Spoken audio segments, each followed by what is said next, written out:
Hello hi ನಮಸ್ಕಾರ. ಆಶಾ Eshwar log ಲೈಫಿಗೆ ಸ್ವಾಗತ. ಬೆಳಗ್ಗೆನೇ ಬ್ಲಾಗ್ ಮಾಡ್ತಾ ಇದ್ದೀನಿ ಅಂದ್ಕೊಂಡಿದ್ದೀರಾ? ಹೌದು, ಊರಿಗೆ ಹೋಗೋಣ ಅಂತ ಜಲ್ದಿ ಎದ್ದು ಸ್ನಾನ ಪೂಜೆ ಎಲ್ಲ ಮುಗಿಸಿ ಊರಿಗೂ ಸಹ ಹೊರಟಿದ್ದೀವಿ. ಅವಲೇ 8:30 ಆಗಿದೆ. ಹೋಗ್ತಾ ಅಂದವೇ ತಿಂಡಿ ತಿನ್ಕೊಂಡು ಹೋಗೋಣ ಅಂತಂದು ಮನೇಲಿ ಏನೂ ಸಹ ಮಾಡಿದ್ದಿಲ್ಲ. ಹಾಗಾಗಿ ಹೋಗ್ತಾ ಅಂದವೇ ಇಡ್ಲಿ ವಡೆ ತಿನ್ಕೊಂಡು ಹೊರಟಿದ್ದೀವಿ. ಎಲ್ಲಿಗೆ ಅಂತಂದರೆ ರಾಯರ ದರ್ಶನಕ್ಕೆ. ನಾವು ಒಂದು ಸ್ವಲ್ಪ ದಿವಸದ ಹಿಂದೆ ಸಹ ಮಾತಾಡ್ಕೊಂಡಿದ್ವಿ, ನನ್ನ ಯೂಟ್ಯೂಬ್ ಚಾನಲ್ಲು ಮಾನಿಟೇಷನ್ ಆನ್ ಆಯಿತು ಅಂದರೆ ಫಸ್ಟು ಹೋಗಿ ಬರಬೇಕು ಮಂತ್ರಾಲಯಕ್ಕೆ ಅಂತ. ಬಟ್ ಏನಂದರೆ ನಾನು ಅಂದ್ಕೊಂಡೇ ಇರಲಿಲ್ಲ, ಬಟ್ ಸಡನ್ನಾಗಿ ನಾನು ಹೊರಟಿದ್ದೀನಿ. ನನಗೆ ಅದೇ ಖುಷಿ ಆಗ್ತಾ ಇರೋದು. ನನಗೆ ಒಂಥರ ಸರ್ಪ್ರೈಸಿಂಗ್ ಆಗಿದೆ ಹೊರಟಿರೋದು. ಹಾಗಾಗಿ ಹೋಗ್ತಾ ಹೋಗ್ತಾ ಆನ್ ದ ವೇ ವಿಡಿಯೋ ಮಾಡ್ಕೊತ ಹೊರಟಿದ್ದೀನಿ ಮಂತ್ರಾಲಯಕ್ಕೆ. ತುಂಬ ಖುಷಿ ಆಗ್ತಾಯಿದೆ. ಹಾಗೆ ಹೋಗ್ತಾ ಹೋಗ್ತಾ ಆನ್ ದ ವೇ ಹೊರಟಿರುವಾಗ ನೀರ ಕಾಣಿಸ್ತು. ಹಾಗಾಗಿ ನಮ್ಮ ಮನೆಯವ್ರ ಜೊತೆ ಒಬ್ಬರು ಅಣ್ಣ ಬಂದಿದ್ದರು. ಅವರು ಕೂಡ ನೋಡಿಬಿಟ್ಟು ಈ ಬಿಸಿಲಿಗೆ ತುಂಬಾ ತಂಪು, ಬಾಡಿ ಕೂಡ ತಂಪಾಗಿರುತ್ತೆ, ಹಾಗಾಗಿ ತೊಗೊಂಡು ಬರೋಣ ಅಂತ ಹೋದರು. ಬಟ್ ಬಳ್ಳಾರಿ ಸೈಡೆಲ್ಲ ಸಿಕ್ಕಾಬಟ್ಟೆ ಬಿಸಿಲಿರೋದ್ರಿಂದ ನಮಗಂತೂ ಸೆಕೆ ಸಿಕ್ಕಾಬಟ್ಟೆ ತಡ್ಕೊಳಕ್ಕಾಗ್ತಿರ್ಲಿಲ್ಲ. ಕೂತು ಕೂಡ ಇದಾಗಿತ್ತು. ಹಾಗಾಗಿ ಬಿಡು, ಇದು ತರ್ತಾರಲ್ಲ ನೋಡೋಣ ಅಂತಂದು ವೆಯ್ಟ್ ಮಾಡ್ತಾ ಇದ್ದೀವಿ. ಇದು ಎಳ್ನೀರು ಮರದ್ದು ನೀರ ಅಂತೆ, ಈಚಲು ಮರದಲ್ಲ. ಈಚಲು ಮರದಂದರೆ ಸ್ವಲ್ಪ ಕಿಕ್ ಹೊಡೆಯುತ್ತೆ ಅಂತೆ, ಬಟ್ ಇದು ಎಳ್ನೀರು ಮರದ್ರಿಂದ ಬಾಡಿ ತಂಪಾಗುತ್ತೆ. ಹಾಗಾಗಿ ಆ ಥರ ಏನು ಕಿಕ್ ಹೊಡೆಯೋದಿಲ್ಲ ಅಂತ ಹೇಳಿದ್ರು. ಹಂಗಾಗಿ ಹೋಗಿ ತೊಗೊಂಡು ಬಂದರು. ಅದನ್ನೇ ನೋಡ್ತಾ ಇದ್ದೀನಿ ಹೇಗಿದೆ ಅಂತಂದು. ನಾನು ಇದೇ ಫಸ್ಟ್ ಟೈಮ್ ನೋಡ್ತಿರೋದ್ರಿಂದ ಹಾಗಾಗಿ ನಾವು ಅಲ್ಲಿ ಬಳ್ಳಾರಿ ತಲುಪಿದಾಗ ಆಲ್ಮೋಸ್ಟ್ 12:30 ಏನೋ ಆಗಿತ್ತು. ಅದು ಈ ಟೈಮು 1 ಗಂಟೆ ಅಷ್ಟೊತ್ತಿಗೆ ಅದು ಫುಲ್ ಕ್ಲೋಸ್ ಆಗಿಬಿಡತ್ತಂತೆ. ಹಾಗಾಗಿ ಹೋಗಿ ತೊಗೊಂಡು ಬಂದರು. ನೋಡಿ, ಇದೇ ನೀರ, ಇದು ಎಳ್ನೀರು ಮರದ್ದು. ಅದು ಕಟ್ಟಿರ್ತಾರಲ್ಲ ಅದನ್ನು ಬಾಟ್ಲಿಗೆ ಹಾಕಿ ಇದು ಮಾಡ್ತಾರೆ. ಇದು ಒಂದು ಬಾಟಲ್ 50 ರೂಪಾಯಿ. ನನ್ನ ಮಗ ಬಾಡಿ ತಂಪು ಅಂದ ತಕ್ಷಣ ನನ್ನ ಮಗನೂ ಕುಡ್ದ. ವಾವ್, ಸೂಪರಾಗಿದೆ ಅಂತಂದು ಎಲ್ಲರೂ ಕೂಡ ಟ್ರೈ ಮಾಡ್ತಾಯಿದ್ರು. ಇದೇ ಫಸ್ಟ್ ಟೈಮ್ ನಾನು ಕುಡಿತಾ ಇರೋದು. ಅಣ್ಣನ ಅವ್ರ ವೈಫಿಗೂ ಸಹ ಕುಡಿ ಅಂತಿದ್ರು. ಅವರು ಕೂಡ ನಾನು ಕುಡಿಯಲ್ಲ ಅಂತಿದ್ರು. ಬಟ್ ಅವರೊಂದು ಸ್ವಲ್ಪ ಟೇಸ್ಟ್ ನೋಡಿ ಪರವಾಗಿಲ್ಲ, ಚೆನ್ನಾಗಿದೆ, ಕುಡಿಬೋದು ಅಂತಂದರು. ಬಟ್ ಹಾಗಾಗಿ ನಾನು ಟ್ರೈ ಮಾಡೋಣ ಅಂತಂದು ಒಂದು ಬಾಟಲ್ ಕೈ ಇಟ್ಕೊಂಡಿದ್ದೀನಿ, ನೋಡೋಣ ಹೇಗಿದೆ ಟೇಸ್ಟು ಅಂತಂದು. ಸೀರಿಯಸ್ಲಿ ಹೇಳಬೇಕು ಅಂದರೆ ನನಗೇನು ಅಷ್ಟು ಇಷ್ಟ ಆಗಲಿಲ್ಲ. ಬಟ್ ಹೆಲ್ತ್ ವೈಸ್ ಚೆನ್ನಾಗಿರುತ್ತೆ ಅಂದರೆ ಕುಡಿಲೇಬೇಕು. ಬಟ್ ನನಗೆ ಕುಡಿದಾಗ ಒಂಥರ ಕಿಕ್ ಅನ್ನಿಸ್ತು ಅಂತಂದು ನಾನು ಕುಡಿಲಿಲ್ಲ. ಅದ್ರ ಬದಲು ಕಲ್ಲಂಗಡಿ ಹಣ್ಣು ತಿಂದೆ. ಹಾಗೆ ಹೊರಟ್ವಿ. ಮಧ್ಯಾಹ್ನ ಕೂಡ ಆಯಿತು.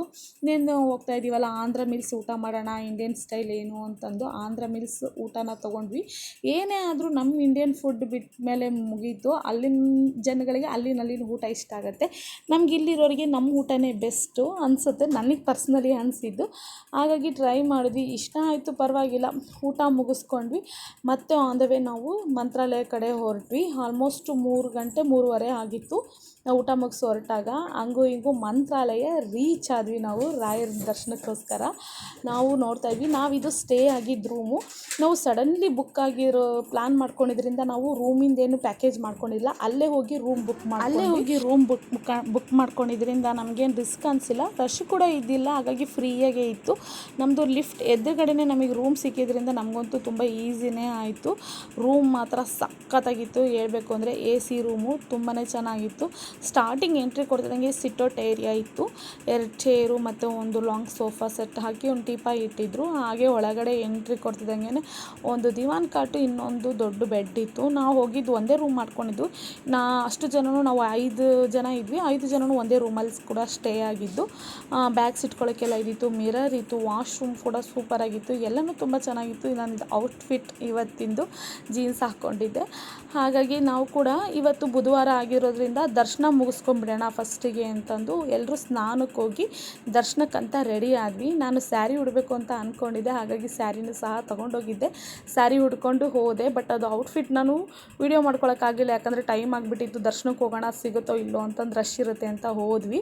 ನಾವು ದರ್ಶನಕ್ಕೆ ಕೊಟ್ಟಾಗಲೇ ಅವಲೇ 7:30 ಏನೋ ಆಗಿತ್ತು.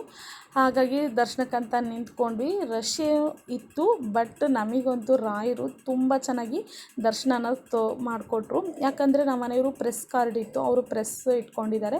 ಹಾಗಾಗಿ ಪ್ರೆಸ್ ಕಾರ್ಡ್ ಇರೋದ್ರಿಂದ VIP ಇದರಲ್ಲಿ ನಮಗೆ ದರ್ಶನಕ್ಕೆ ಸಿಕ್ತು. ಹಾಗಾಗಿ ನಾವು ಅದರಲ್ಲಿ ಹೋದ್ವಿ. ನಿಜವಾಗ್ಲೂ ರಾಯರು ಎದ್ದು ಬಂದಂಗಿತ್ತು. ನಿಜವಾಗ್ಲೂ ಎಷ್ಟು ಖುಷಿ ಆಯಿತು ಅಂದರೆ, ನಾವು ತುಂಬ ಸತಿ ಅಂದ್ಕೊತಿದ್ವಿ ಹೋಗಬೇಕು ಮಂತ್ರಾಲಯಕ್ಕೆ. ನಾನು 13 ವರ್ಷದ ಹಿಂದೆ ನನ್ನ ಅಪ್ಪನ ಜೊತೆ ಹೋಗಿದ್ದು. ಬಟ್ ಈಗ ರೀಸೆಂಟ್ಲಿ ಹೋಗಿದ್ದು ನನ್ನ ಹಸ್ಬೆಂಡ್ ಜೊತೆ. ಭಾಳನೇ ಖುಷಿ ಆಯಿತು. ಅಲ್ಲಿ ನಾಮ ಎಲ್ಲ ಹಚ್ಚಿಸ್ಕೊತಿರುವಾಗ ಏನೋ ಒಂಥರ ಪವರ್ಫುಲ್ ದೇವಸ್ಥಾನಕ್ಕೆ ಹೋದಾಗ ಈ ಥರ ಎಲ್ಲ ಇಟ್ಕೊಂಡ್ರೆ ಏನೋ ಒಂಥರ ಚೆನ್ನಾಗಿರುತ್ತೆ. ಹಾಗಾಗಿ ಎಲ್ಲರೂ ಕೂಡ ಇಡಿಸ್ಕೊಳ್ತಾ ಇದ್ವಿ. ತುಂಬಾ ಲುಕ್ ಅನ್ನಿಸ್ತಾ ಇತ್ತು.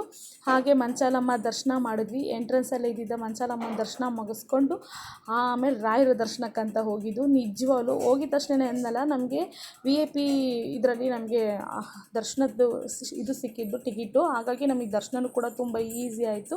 ದರ್ಶನ ಮುಗಿಸ್ಕೊಂಡು ಹೊರಗಡೆ ಬಂದು ಒಂದು ಫೋಟೋ ವಿಡಿಯೋನೂ ಕೂಡ ಮಾಡಿಕೊಂಡೆ. ನಾವು ತುಂಬ ಸತಿ ಅಂದ್ಕೊತೀವಿ ನಾವು ಮಂತ್ರಾಲಯ ಹೋಗಬೇಕು ಅಂತ. ಇಲ್ಲ, ನಾವು ಹೋಗಬೇಕು ಅನ್ನೋಂಗಿಲ್ಲ, ರಾಯರು ಕರೆಸ್ಕೊಂಡಾಗ ನಾವು ಹೋಗುವಂಥದ್ದು ಇರುತ್ತೆ. ಅಲ್ಲಿ ಕೂಡ ಊಟ ಮುಗಿಸ್ಕೊಂಡು ರೂಮಿಗೆ ಬಂದು ಸ್ಟೇ ಆದ್ವಿ. ನೆಕ್ಸ್ಟ್ ಡೇ ಗುರುವಾರ ಇತ್ತು. ನಾವು ಮತ್ತೆ ದರ್ಶನ ಮಾಡಿದ್ವಾ ಇಲ್ವಾ ಅಂತಂದು, ಇದು ತುಂಬ ಲೆಂತಿ ವಿಡಿಯೋ ಆಗುತ್ತೆ. ಹಾಗಾಗಿ ನೆಕ್ಸ್ಟ್ ವಿಡಿಯೋದಲ್ಲಿ ನಾನು ಹೇಳ್ತೀನಿ. ದರ್ಶನ ಎಲ್ಲ ಮುಗಿಸ್ಕೊಂಬಂದು ಡ್ರೆಸ್ ಚೇಂಜ್ ಮಾಡಿಕೊಂಡು ಇಲ್ಲಿಗೆ ನಾನು ಬ್ಲಾಗ್ನ ಮುಗಿಸ್ತಾ ಇದ್ದೀನಿ. See you the next Mantralaya vlog. Bye.